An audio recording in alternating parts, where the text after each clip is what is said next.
Viewers welcome back in program. Leader साहब साडी अगली ईमेल आई है वीर गुरजीत सिंह जी दी पैरिस फ्रांस ਤੋਂ ਇਹ ਲਿਖਦੇ ਹਨ ਇਹ ਗੱਲ ਤਾਂ ਮੈਂ ਵੀ ਬਹੁਤ ਵਾਰ ਫੀਲ ਕੀਤੀ ਸੀ ਕਿ ਸਾਡੇ ਧਰਮ ਦਾ ਬਹੁਤ ਵੱਡਾ ਹਿੱਸਾ ਨਿੱਕੀਆਂ ਗੱਲਾਂ ਤੇ ਬਹੁਤ ਟਾਈਮ ਵੇਸਟ ਕਰਦਾ ਹੈ, ਇੱਕ ਦੂਜੇ ਦਾ ਵਿਰੋਧ ਕਰਦਾ ਹੈ। ਪਰ ਸਿੰਘ ਸਾਹਿਬ ਜੀ ਮੈਂ ਤਾਂ ਇੱਕ ਗੱਲ ਜਾਣਦਾ ਹਾਂ ਕਿ ਰੱਬ ਨਾ ਕਰੇ ਕਿ ਫਿਰ ਐਦਾਂ ਦਾ ਵਕਤ ਆਵੇ ਤੇ ਭਾਈ ਰਾਜਵਾਨਾ ਜੀ ਦੀ ਫਾਂਸੀ ਦੇ ਟਾਈਮ ਜਦ ਇੱਕ ਨੌਜਵਾਨ ਦੀ ਪੱਗ ਗੁਰਦਾਸਪੁਰ ਚ RSS ਦੇ ਗੁੰਡਿਆਂ ਨੇ ਉਤਾਰ ਲਈ ਸੀ, ਉਵੇਂ ਹੀ ਇਹ ਨਾ ਹੋਵੇ ਕੱਲ ਮੇਰੀ ਜਾਂ ਮੇਰੇ ਬਾਪੂ ਜਾਂ ਮੇਰੇ ਕਿਸੇ ਵੀਰ ਦੀ ਪੱਗ ਨੂੰ ਫਿਰ ਇਹ ਕੌਮ ਦੇ ਦੁਸ਼ਮਣ ਰੋਲਣ।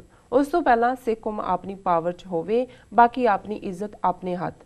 ਜੇ ਬਚਾ ਲੈ ਸਕਦੇ ਹੋ ਤਾਂ ਬਚਾ ਲਓ, ਨਹੀਂ ਤਾਂ ਕਸਰ ਤਾਂ ਨਹੀਂ ਛੱਡੀ ਸਾਡੀ ਅੱਜ ਤੱਕ ਕੌਮ ਦੇ ਦੁਸ਼ਮਣਾਂ ਨੇ ਸਾਨੂੰ ਰੋਲਣ ਤੋਂ। ਜੀ ਸਾਹਿਬ ਵੀਰ ਗੁਰਜੀਤ ਸਿੰਘ ਜੀ ਦਾ ਬਹੁਤ ਬਹੁਤ ਧੰਨਵਾਦ। ਉਹਨਾਂ ਨੇ ਪੈਰਿਸ ਫਰਾਂਸ ਤੋਂ ਸਾਨੂੰ ਲਿਖਿਆ ਜੀ, ਕਿਉਂਕਿ ਬਹੁਤ ਵਾਰ ਮੈਂ ਜਿਹੜੀਆਂ ਅਸਪਸ਼ਟ ਲਿਖਤਾਂ ਵੀ ਹੁੰਦੀਆਂ ਨੇ ਉਹਨਾਂ ਨੂੰ ਸ਼ਾਮਲ ਕਰ ਲੈਂਦਾ ਹਾਂ, ਕਿਉਂਕਿ ਮੈਨੂੰ ਉਹਨਾਂ ਦੀ ਭਾਵਨਾ ਦੀ ਕਦਰ ਹੁੰਦੀ ਹੈ ਜੀ।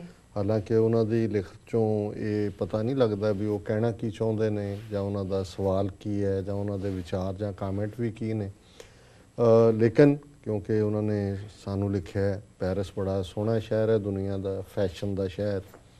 ਕਈ ਵਾਰੀ ਇੱਕ ਜੋਕ ਹੁੰਦਾ ਸੀ ਕਿ ਵੀ ਕੋਈ ਬੰਦਾ ਜਿਹੜਾ ਪੈਰਿਸ 'ਚ ਉਹ ਦੌੜਿਆ ਜਾ ਰਿਹਾ ਹੈ, ਉਹਨੇ ਕੱਪੜਿਆਂ ਦਾ ਪੈਕ ਆਪਣੇ ਕੱਛ ਦੇ ਥੱਲੇ ਦਿੱਤਾ ਹੈ ਤਾਂ ਉਹਨੂੰ ਕਿਸੇ ਨੇ ਰੋਕ ਕੇ ਪੁੱਛਿਆ ਕਿ ਵੀ ਤੂੰ ਇੰਨੀ ਤੇਜ਼ੀ ਨਾਲ ਕਿਉਂ ਦੌੜ ਰਿਹਾ।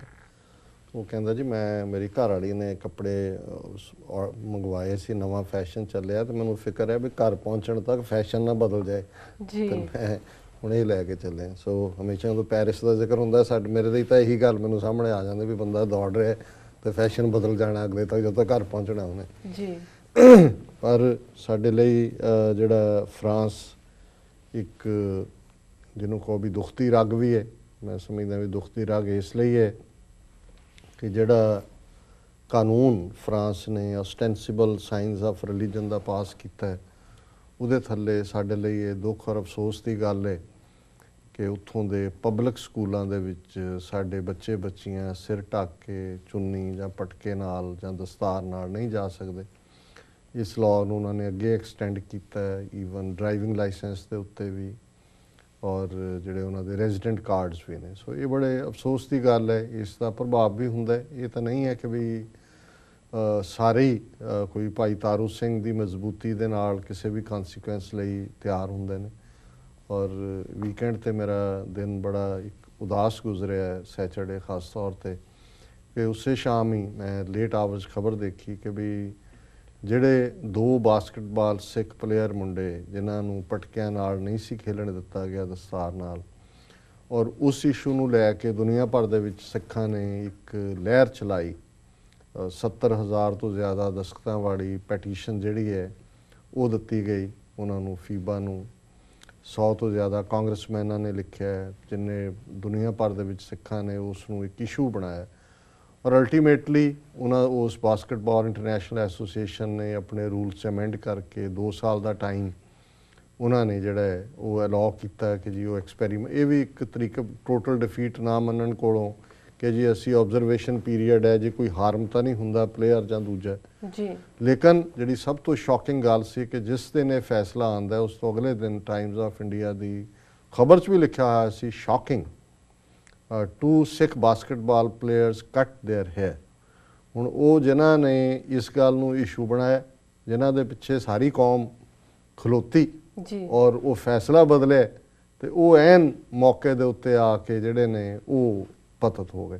ਸੋ ਮੈਂ ਸਮਝਦਾ ਵੀ ਕਈ ਵਾਰ ਇਹ ਨਹੀਂ ਹੈ ਕਿ ਵੀ ਇਹ ਜਿਹੜੇ ਨੈਗੇਟਿਵ, ਮੈਂ ਕਿਉਂਕਿ ਫਰਾਂਸ ਦੇ ਹਵਾਲੇ ਨਾਲ ਉਹਨਾਂ ਦੀ ਲਿਖਤ ਦੇ ਹਵਾਲੇ ਨਾਲ ਗੱਲ ਕਰ ਰਹੇ ਕਿ ਕਈ ਚੀਜ਼ਾਂ ਜਦੋਂ ਫਿਰ ਇਸ ਕਿਸਮ ਦੇ ਲਾਅ ਬਣ ਜਾਂਦੇ ਨੇ ਜਾਂ ਜਿਹਦੇ 'ਚ ਉਹ ਐਨਕਰੇਜਮੈਂਟ ਦੀ ਲਾਈਨ ਨਹੀਂ ਹੁੰਦੀ ਤਾਂ ਫਿਰ ਇਹ ਹੁੰਦਾ ਹੈ ਕਿ ਵੀ ਵੇ ਆਫ ਕਨਵੀਨੀਅੰਸ ਹੈ ਨਹੀਂ ਉਹ ਕਿ ਉਹ ਸਾਰਾ ਰਸਤਾ ਲੱਭਦੇ ਨੇ। ਪਰ ਉਹਨਾਂ ਦੀ ਲਿਖਤ ਕੋਈ ਫਰਾਂਸ ਨਾਲ ਸੰਬੰਧਿਤ ਨਹੀਂ ਹੈ। ਗੱਲ ਉਹਨਾਂ ਨੇ ਪੱਗ ਦੀ ਕੀਤੀ ਔਰ ਉਹਨਾਂ ਦੇ ਸਾਹਮਣੇ ਵੀ ਜਿਹੜੀ ਗੱਲ ਉਹਨਾਂ ਨੂੰ ਦੁੱਖ ਦਿੰਦੀ ਹੈ ਕਿ ਜਦੋਂ ਭਾਈ ਬਲਵੰਤ ਸਿੰਘ ਰਾਜੋਆਣਾ ਨੂੰ ਫਾਂਸੀ ਦੇਣ ਲਈ ਬਲੈਕ ਵਾਰੰਟ ਜਾਰੀ ਕੀਤੇ ਗਏ ਔਰ ਕਾਲ ਦਿੱਤੀ ਗਈ ਪੰਜਾਬ ਬੰਦ ਦੀ, ਉਦੋਂ ਹੀ ਗੁਰਦਾਸਪੁਰ ਦੇ ਵਿੱਚ ਕਿਵੇਂ ਭਾਈ ਜਸਪਾਲ ਸਿੰਘ ਸ਼ਹੀਦ ਹੋਏ ਅਗਲੇ ਦਿਨ, ਪਰ ਉਸ ਤੋਂ ਇੱਕ ਦਿਨ ਪਹਿਲਾਂ ਉਹਨਾਂ ਨੇ ਕਿਵੇਂ ਉੱਥੇ ਸ਼ਿਵ ਸੈਨਾ ਦੇ ਗੁੰਡਿਆਂ ਨੇ, ਬਜਰੰਗ ਦਲ, ਸਾਰੇ ਹਿੰਦੂ ਤੋਂ ਵੀ ਨੇ, ਨਾ ਜੋ ਮਰਜ਼ੀ ਰੱਖ ਲੈਣ ਜੀ, ਇਹਨਾਂ ਦੀ ਮਾਂ ਤਾਂ RSS ਹੈ ਸਾਰਿਆਂ ਦੀ, ਵੀ ਉਹਨਾਂ ਨੇ ਜਿਹੜੇ ਸਟੂਡੈਂਟ ਸੀ ਜਾ ਰਹੇ ਮੋਟਰਸਾਈਕਲ ਤੇ ਫੜ ਕੇ ਉਹਨਾਂ ਦੀਆਂ ਪੱਗਾਂ ਲਾਹ ਕੇ ਉਹਨੂੰ ਪੈਰਾਂ ਦੇ ਥੱਲੇ ਮਧੋਲਿਆ ਰੋਲਿਆ ਔਰ ਉਹਨਾਂ ਨੂੰ ਇਹ ਸੀਨ ਜਿਹੜਾ ਹੈ ਉਹ ਲੱਗਦਾ ਹੈ ਕਿ ਵੀ ਇਹੋ ਜਿਹੀ ਗੱਲ ਦੁਬਾਰਾ ਨਾ ਹੋਏ। ਉਹ ਤਾਂ ਰੋਜ਼ ਹੋ ਰਹੀ, ਅੱਜ ਵੀ ਹੋ ਰਹੀ ਹੈ। ਜੀ ਪੱਗ ਤਾਂ ਸਾਡੀ ਰੁਲ ਰਹੀ। ਇਹ ਜਿਹੜਾ ਪੱਗ ਦਾ ਸਿਰਫ ਲਿਟਲ ਮਤਲਬ ਇਹ ਨਹੀਂ ਹੁੰਦਾ ਵੀ ਕੋਈ ਤੁਹਾਡੇ ਸਿਰੋਂ ਲਾ ਕੇ ਜਿਹੜਾ ਉਹਨੂੰ ਰੋਲਦਾ ਹੈ।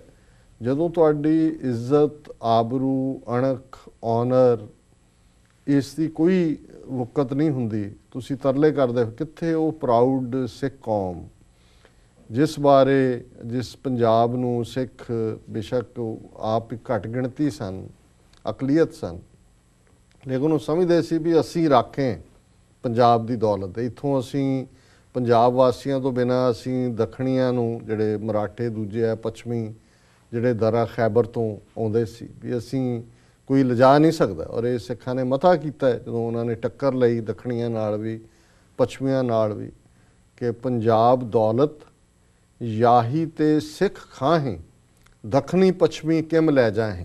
ਕਿ ਪੰਜਾਬ ਦੀ ਦੌਲਤ ਹੈ, ਇਹ ਸਾਡੀ ਹੈ ਔਰ ਇਹ ਦੱਖਣ ਔਰ ਪੱਛਮ ਵਾਲੇ ਕਿਵੇਂ ਲੈ ਜਾਣਗੇ। ਔਰ ਕਿਉਂ ਜਿਹੀ ਤਰਸਯੋਗ ਹਾਲਤ ਹੁੰਦੀ ਹੈ। ਕੱਲ੍ਹ ਦੀਆਂ ਖਬਰਾਂ 'ਚ ਹੀ ਸੀ ਬਾਦਲ ਪਿਓ ਪੁੱਤਰ ਫੁੱਲਾਂ ਦੇ ਗੁਲਦਸਤੇ ਲੈ ਕੇ ਮੋਦੀ ਦੇ ਦਰ 'ਤੇ ਖੜ੍ਹੇ ਨੇ ਤੇ ਜਿਹੜੀਆਂ ਮੰਗਾਂ ਕੀਤੀਆਂ ਕਿ ਜੀ ਇੰਨੇ ਹਜ਼ਾਰ ਲੱਖ ਕਰੋੜ ਪਤਾ ਨਹੀਂ ਕੀ ਬਣਾਇਆ ਹੋਇਆ ਹੈ, ਇਹ ਕਰਜ਼ਾ ਜਿਹੜਾ ਹੈ ਇਹਦੇ 'ਤੇ ਲੀਕ ਮਾਰ ਦਿਓ। ਜੀ ਹਰ ਵਾਰ ਇਹੀ ਮੰਗਤ, ਇਹੀ ਗੱਲ, ਇਹਨੂੰ ਕਚਕੌਲ ਲੈ ਕੇ ਤੁਸੀਂ ਜਾਂਦੇ ਹੋ। ਕਿੱਥੇ ਹੈ ਤੁਹਾਡਾ ਪ੍ਰਾਈਡ?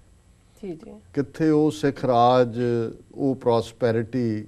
ਔਰ ਬੇਕਰੇ ਹੋਣ ਦਾ ਨਤੀਜਾ ਇਹ ਹੈ ਵੀ ਕਿਸਾਨ ਸਾਡੇ ਖੁਦਕਸ਼ੀਆਂ ਕਰਦੇ ਨੇ, ਬੱਚੇ ਨਸ਼ਿਆਂ 'ਚ ਨੇ, ਪੰਜਾਬ ਕਰਜ਼ਾਈ ਹੈ। ਸੋ ਇਹਨਾਂ ਹਾਲਾਤਾਂ 'ਚ ਜਿਹੜਾ ਇਹਨਾਂ ਦਾ ਗੁਰਜੀਤ ਸਿੰਘ ਹੋਰਾਂ ਦਾ ਕਹਿਣਾ ਹੈ ਕਿ ਵੀ ਸਾਨੂੰ ਨਿੱਕੀਆਂ ਨਿੱਕੀਆਂ ਗੱਲਾਂ 'ਚੋਂ ਨਿਕਲਣਾ ਚਾਹੀਦਾ ਹੈ, ਬਿਲਕੁਲ ਠੀਕ ਹੈ ਜੀ।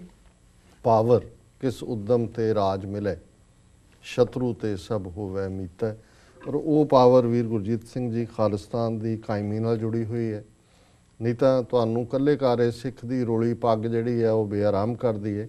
ਇੱਥੇ ਤਾਂ ਉਹ ਸਾਰੇ ਖਿੱਤੇ ਦੇ ਵਿੱਚ ਜਿਹੜੀ ਸਿੱਖੀ ਦੀ ਹੋਂਦ ਹੈ ਉਸ ਦੇ ਉੱਤੇ ਹੀ ਸਵਾਲੀਆ ਨਿਸ਼ਾਨ ਦੁਸ਼ਮਣ ਨੇ ਲਾ ਦਿੱਤਾ ਜੀ। ਸੋ ਫਿਰ ਵੀ ਤੁਹਾਡਾ ਬਹੁਤ ਬਹੁਤ ਧੰਨਵਾਦ ਕਿ ਤੁਸੀਂ ਸਾਨੂੰ ਲਿਖਿਆ ਔਰ ਹੋਰ ਪੁਖਤਾ ਤਰੀਕੇ ਨਾਲ ਤੁਹਾਡੇ ਸੁਝਾਅ, ਜਜ਼ਬਾਤ ਉਹਨਾਂ ਨੂੰ ਸ਼ਬਦਾਂ ਦੇ ਵਿੱਚ ਪਰੋਣ ਦਾ ਯਤਨ ਕਰੋ। ਸਾਨੂੰ ਖੁਸ਼ੀ ਹੋਏਗੀ ਤੁਹਾਡੀ ਲਿਖਤ ਨੂੰ ਦੇਖ ਕੇ ਔਰ ਉਹਨੂੰ ਰਿਸਪੌਂਡ ਕਰਕੇ। ਜੀ ਡਾਕਟਰ ਸਾਹਿਬ ਤੁਹਾਡਾ ਵੀ ਬਹੁਤ ਬਹੁਤ ਧੰਨਵਾਦ। ਤੁਸੀਂ ਆਪਣੇ ਵਿਚਾਰ ਸਾਡੇ ਦਰਸ਼ਕਾਂ ਨਾਲ ਸਾਂਝੇ ਕੀਤੇ। ਇਸ ਨਾਲ ਲੈਣੇ ਬ੍ਰੇਕ। ਵੀਅਰਸ ਤੁਸੀਂ ਕਿਤੇ ਨਹੀਂ ਜਾਣਾ, ਮਿਲਦੇ ਹਾਂ ਛੋਟੇ ਵਕਤ ਬਾਅਦ।